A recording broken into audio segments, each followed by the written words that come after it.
ওম শ্রী পরমাত্মনে নমঃ। গুরু মহারাজের চরণে জানাই শতকোটি প্রণাম। গুরু মহারাজ এই কবিতাটিতে শ্রীকৃষ্ণের বর্ণনা করেছেন।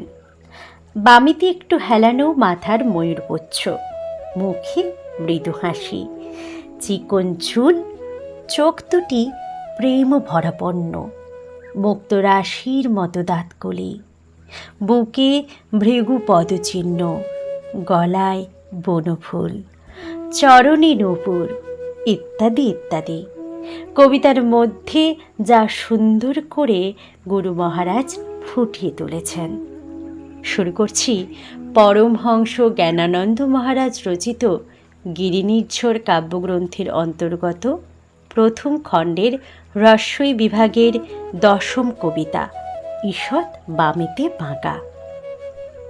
ঈষৎ বামেতে বাঁকা, মাথায় ময়ূর পাখা, মুখে তার মৃদু মৃদু হাসি, চাঁচর চিকন কেশ, প্রেমাশিত নেত্রাবেশ, দন্তপন্থী যথা মুক্তারাশি, কস্তুরী তিলক ভালে, নাসায় মৌক্তিক তোলে, গলদেশ শঙ্খ সমতুল্য, কর্ণে মকর কুণ্ডল, দোলে সেজে দোদুল, বদনের শোভা যা অমূল্য, বক্ষে ভৃগু পদচিহ্ন, কৌস্তভমণি যা ধন্য, অতি ধন্য বনফুলহার, বীণাসুত গাঁথা মালা, মাধবী করিছে আলা, বিধাতার অমূল্য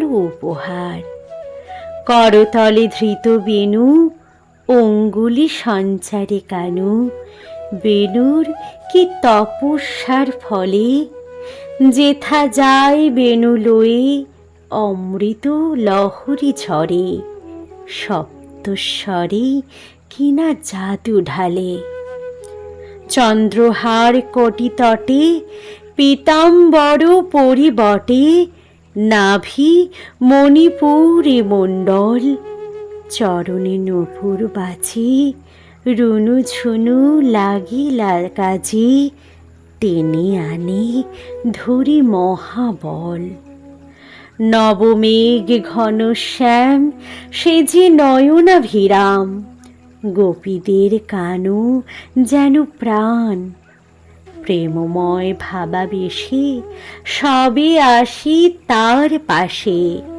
দেয় আপনাকে তারি দান, যে পদে আশ্রয় নিলে, অকৈতব প্রেম মিলে, মন শুধু তারে দিলে হয়, যোগীগণ বসি বসি ধ্যান করি পাশাপাশি, দিব্য জ্যোতি সেজে জ্যোতির্ময়। হরি ওম তৎসৎ।